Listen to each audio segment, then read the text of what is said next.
خلاص يا جماعة، بعد الفيديو ده محدش هيعمل الجمبري لا مقلي ولا مسلوق. أحلى طريقة وأخف طريقة للجمبري، وطعمه زي المطاعم بالظبط وأحلى، وكمان سهلة جدا ومش بتاخد وقت. وحقيقي محدش عاد هيعمل الجمبري بأي طريقة غير الطريقة دي. طبعا هو شكله بيتكلم عنه، وريحته فظيعة، وطعمه يا جماعة أحلى طريقة للجمبري وأسهل طريقة للجمبري فعلا.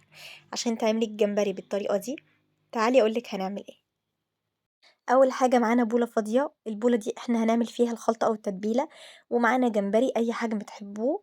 المهم إن إحنا هنفتحه من الضهر بمقص أو بسكينة حامية جدا، ويفضل يكون بمقص، ونشيل منه العرق الرملي اللي بيبقى في الضهر. يعني يتفتح بمقص ونشيل منه العرق الرملي، ولما بيتفتح بمقص التتبيلة بتدخل فيه أو الخلطة اللي احنا بنعملها بتدخل فيه، وبتديله طعم كويس جدا جدا. المهم إن أي نوع وأي حجم جمبري أهم حاجة إنه يكون فريش، وما يكونش مهري ولا بقاله كتير في الفريزر.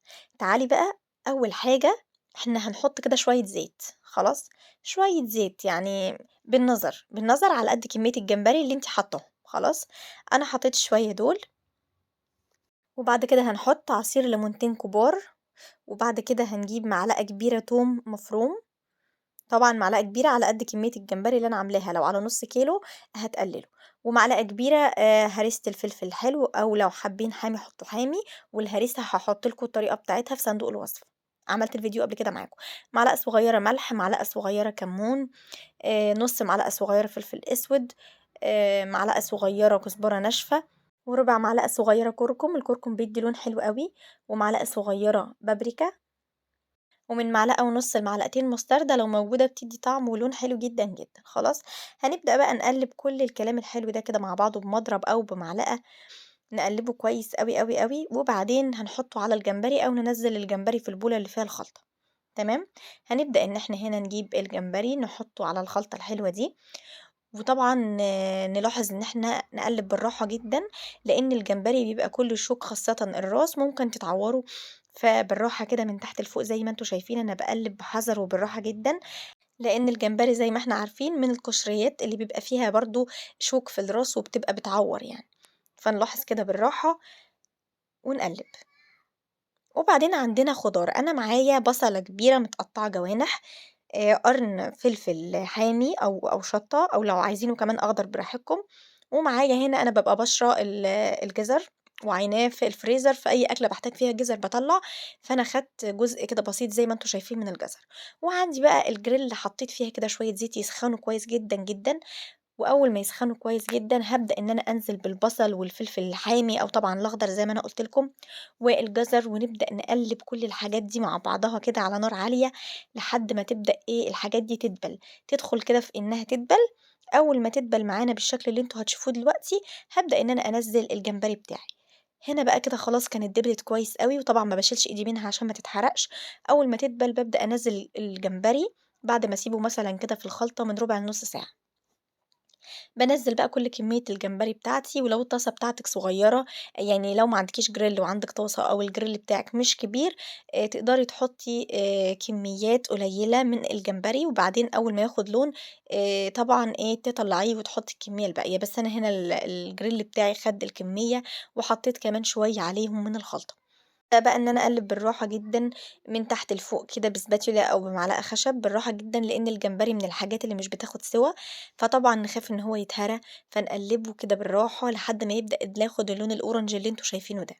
خلاص، أول ما يبدأ ياخد اللون الأورنج ده، إحنا مش هنتقّل عليه في السواقة يا جماعة، إحنا بنشوّحه مجرد لونه يتغيّر بس. الجمبري لو خد سِوَى زيادة عن اللزوم هيتهرى وهيبقى بشع، مش هيبقى حلو خالص، مهما كان نوعه ومهما كان حجمه. الجمبري لازم يبقى فيه عضة كده. خلاص، أول ما يبدأ لونه يتغيّر على طول بنحط معلقة صلصة. الصلصة فايدتها إيه؟ الصلصة بتدّي لون حلو جدًا، جدًا، جدًا فوق ما تتخيّلوا للجمبري.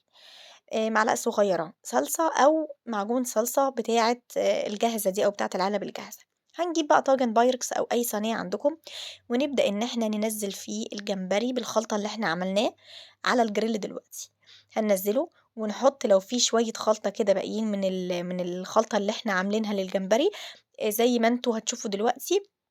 هنبدأ إن إحنا نحطها على الجمبري، لو مش متوفّر باقي الخلطة خلاص ما فيش مشكلة.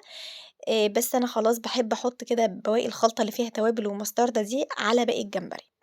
ونبدأ إن إحنا ندخّلهم الفرن على درجة حرارة 200، يكون فرن متسخّن 10 دقايق كده، من 10 دقايق لربع ساعة بالكتير على حسب درجة حرارة فرنِك.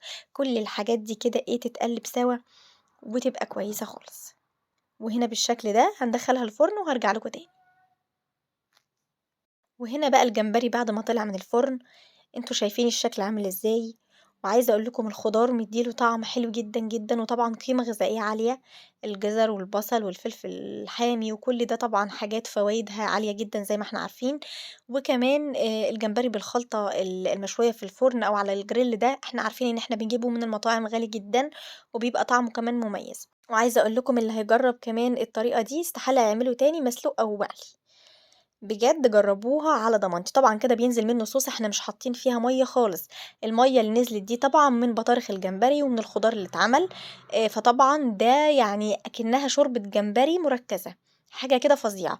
تتاكل بقى برُز، بعيش، برُز أبيض، برُز بُني اللي هو الصيادية ده، بأي طريقة تحبوها هتنبهروا بطعمه. جرّبوه وادعوا لي وقولوا لي عجبكم والّا لأ. لو عجبِك الفيديو اعملي لي لايك وسبسكرايب لو أول مرّة تشوفي قناتي. وفعّلي زر الجرس عشان يوصلِك إشعار بكل فيديو جديد، ويا ريت لايك للفيديو ده عشان تشجعيني أعمل لِك فيديوهات جديدة. اكتبوا لي كمان في التعليقات أعمل لكم إيه الفيديوهات الجاية، باحبكم جدًا، هتوحشوني من هنا للفيديو الجاي.